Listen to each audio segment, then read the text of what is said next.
Errol Spence says it's effed up when your own people take advantage of you. Woo! Jamel Herring, Shakur Stevenson ran into a bit of a pickle with the purse split. I'm going to break all that down in this video. You got to stay tuned. What up, Fight World? It's your boy Ego, and I'm back with some more boxing. Throw a like on the video. It goes a long way when you guys put a thumb up on the video to identify this video as content others may be looking for. Let's jump into it. Now, Errol Spence, he posted this. Now, keep in mind, he didn't attach a name to this. I retweeted it. It says, it is upped up when it's your own people taking advantage of you. Oof. Right? And then you see, hey, my guy Heyman's Planet said that's how Aram the scammer rolls. So people, it's not just myself, but other people immediately believe that he could be referring to the situation we're going to get into with Jamel Herring and also Shakur Stevenson, which I'll break down, right?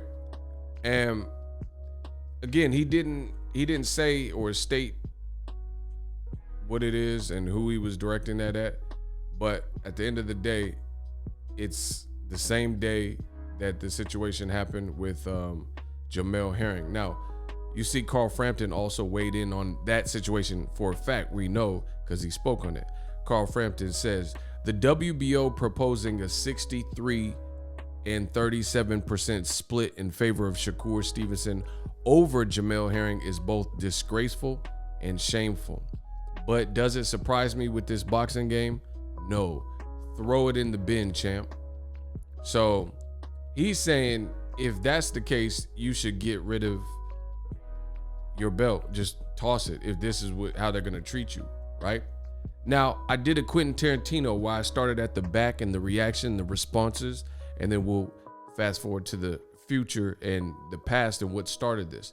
Now, it was being talked about a potential fight between Jamel Herring and also Shakur Stevenson. And boxing reporter Jake Donovan says, for all of those reports that Jamel Herring versus Shakur Stevenson WBO 130-pound title fight was done / close to being done, the fight is now headed to a purse bid hearing scheduled for August 9th, was never close to done or even agreed upon other than a suggested date and location, which they said Atlanta, which I think Top Rank copied Gervonta Davis, whose last few fights, he fought 2 times in his last 3 fights in Atlanta. So I think they seen a black fighter like Gervonta Davis for the Gamboa fight. I was at that fight live and it was lit.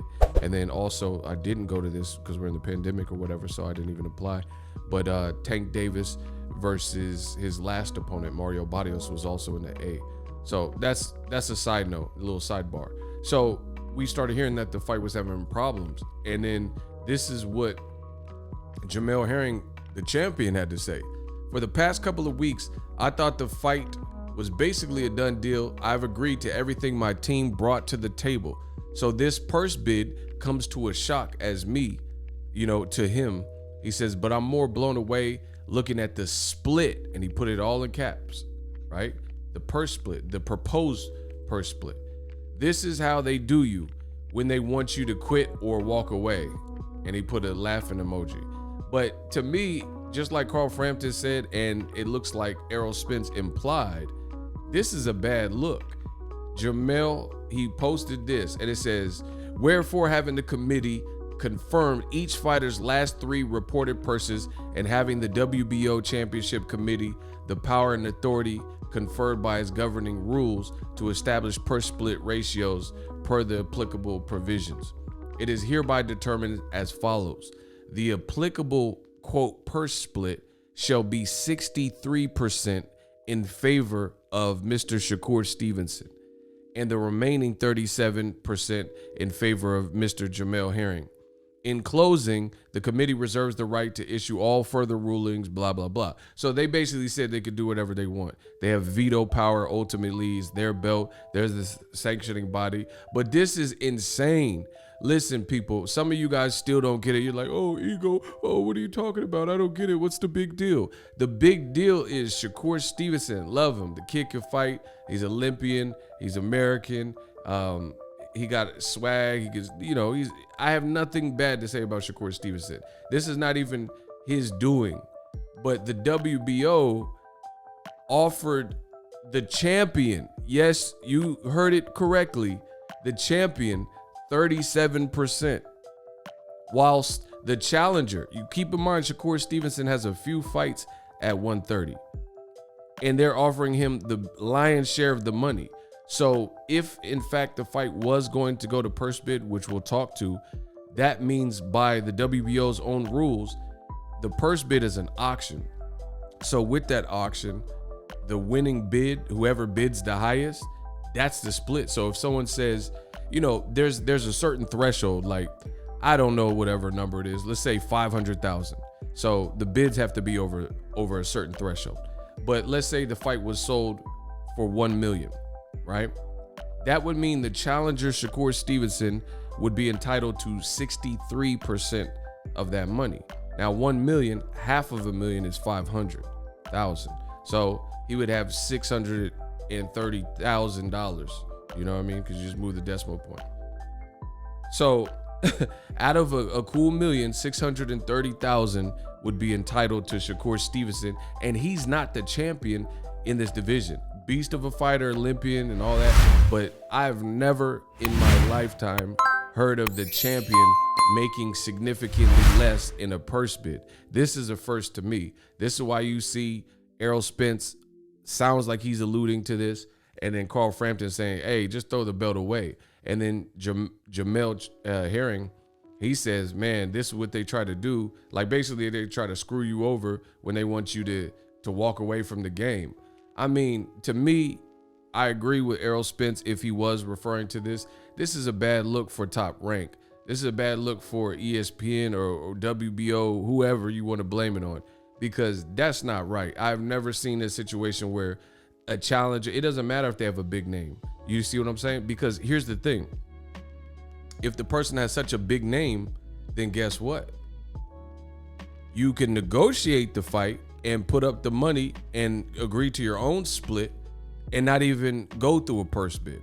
You see what I'm saying? So then there's that. The only time the purse bid really comes into play is if there's a mandatory fight or like a champion needs to fight this mandatory spot and the two teams can't come to an agreement on their own, then someone steps in with the purse bid and then it has designated rules.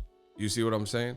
Then it's designated rules. So just think of it like you and your brother are arguing, you and your sibling, they're arguing, and your parents are the mediator because you guys can't settle the little petty argument that you guys are going through by yourself. So then your mom has to intervene and hear both sides, and that's kind of what a purse bid is, and it's an auction. But to have the challenger, and again, I'm not knocking Shakur Stevenson. I'm not saying he's not worth money or whatever. Look, someone, Christopher Carlson, he right on. What the F doing my man Jamel Herring super dirt. That's what I'm saying. I've never heard of it. It's not even about big fighters versus small fighters or whatever. I've never heard of that ever happening. You know, why would Jamel Herring get less money by that mark? Like, if anything, why don't you do a 50-50? But basically, it sounds like Top Rank, they have certain minimums that they owe Shakur Stevenson, probably because he's a U.S. Olympian silver medalist, and maybe they have certain minimums that he has to meet. So if it went to a purse bid, right? If it went to a purse bid, then with the normal split, usually it's like 70-30, you know, 65-35, something like that, 60-40, whatever. But this is just ridiculous, seeing that Jamel Herring is the champion. And the reason why Carl Frampton is jumping in, he just retired fighting Jamel Herring. He didn't look great in the fight. He got knocked out by Jamel Herring. So it was a sensational performance. It was definitely a sensational performance. But again, I've never heard of this. And I know how talented Shakur Stevenson is, but this is why you really want to avoid the purse bid. So to me, it kind of looks like Top Rank is almost auctioning some of their fights out. Listen, look at it. Teofimo, he wanted a certain amount. Top Rank gets a cut of his money regardless. And his next fight is supposed to be on Triller. It was said to be until he got the Rona, right? Deontay Wilder, Tyson Fury, that's really a Fox held this one. They split the pair of fights, the second and third fight, and then ESPN and Top Rank really manned the first one, and then Fox is really taking care of this one. And then also all these fights going to purse bid, right? You had Terrence Crawford, who was ordered to negotiate with Sean Porter or whatever, right? He was ordered to negotiate, and you hear Bob Arum talking about, oh, this would be a good fight, PBC should pick it up. And then now the Shakur Stevenson, Jamel Herring, which it seems like ESPN and Top Rank would want to avoid a purse bid. It looks like it was willing to go to a purse bid, and then they had this funky purse split that's really not fair to a champion. Crazy. And this is who Jamel and Shakur are signed to. They're signed to a company and a network, Top Rank and ESPN, that I guess, I don't know what their budget's like. I don't know where the money's at, but this is not a good look when you have so many fights going to a purse bid.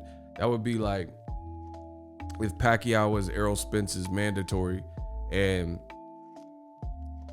you let it go to purse bid. That means if you let it go to purse bid, anybody with a promoter and boxing license and updated non-expired stuff, then they can bid on the fight. So Shakur being the top talent, Jamel Herring being a champion at 130, Shakur couldn't get Oscar Valdez. This will be his biggest fight. This will be his biggest fight. So it almost looks like a setup, like they wanted Jamel Herring to not take it. It's kind of like Canelo negotiations, if you will. You know, Canelo negotiations with Caleb Plant, there's a lot of demands. You could keep asking for more and more and more and more.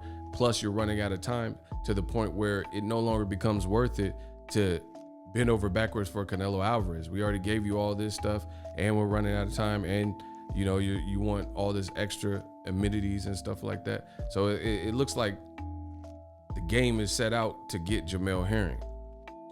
Now, I do have to make the update just so you guys know. Lance Pugmire, he posted this. It says, Bob Arum tells me the WBO purse bid for Jamel Herring and Shakur Stevenson will be called off because he has finalized contracts for each. Now, this was only after the reports came out and the purse bid was put out in the public. So to me, it doesn't change the fact that even though they're saying this fight is next and they come to an agreement, it does not look like ESPN and Top Rank were going to pony up and do the right thing to get this fight, and we're willing to let it go through a purse bid. At least that's how it looks to me, because you see it says the WBO orders August 9th purse bid. And then that's when Jamel Herring released and leaked the information that he would, as a champion, be getting less of the money based on their assessment. So everybody was commenting. I made tweets about it. Everybody was talking about it. Obviously, Jamel Herring didn't think it was right. And I'll put the link in the description. And then now all of a sudden, after public outrage and the outcry, and people like Carl Frampton and Errol Spence and myself, Boxingego, we all respond to it. Now they've worked it out. But it doesn't change that. So I don't know what's going on with Top Rank's finances or their budget. They're saying the fight will happen October, November, but we must add that this was only after the public outcry for Jamel Herring, because it really wasn't right. So it's cool that they got it fixed, but it goes to show you, I've never seen boxing just continues to make its own rules. I've never seen a challenger so brazenly, and I'm not taking anything away from Shakur, because he deserves big purses. He's a beast. But this is why you avoid the purse bid, and your company should put up the money for what's supposed to be a good fight. And it makes me wonder, does Top Rank and ESPN truly value African-American fights? It's like you're going to let this fight get away to a purse bid and have Eddie Hearn or somebody or PBC vote on it up until the people started complaining? Like, is this not a big fight? You're going to let this potentially get away until the public outcry? Crazy. Drop your thoughts in the comment section.